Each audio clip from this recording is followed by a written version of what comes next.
ഈ അവാർഡിനുള്ള അർഹത എനിക്കുണ്ടോ എന്നെനിക്കറിയില്ല. പക്ഷെ ഒന്നെനിക്കറിയാം, ഈ സംരംഭത്തിന് പിന്നിൽ ആരൊക്കെ എങ്ങനെയൊക്കെ പ്രവർത്തിച്ചാലും ഞാൻ മനസ്സുകൊണ്ട് ആദരിക്കുന്നത്, ബഹുമാനിക്കുന്നത് ഈ സദസ്സിലിരിക്കുന്ന എന്റെ ആത്മാർത്ഥ സുഹൃത്ത് നാരായണൻകുട്ടിയാണ്.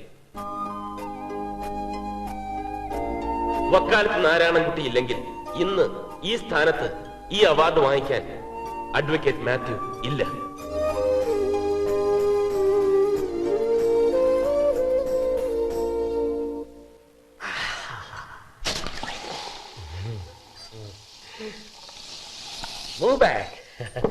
ഞാൻ എന്നെ ശരിക്കും ഒന്ന് കാണട്ടെ.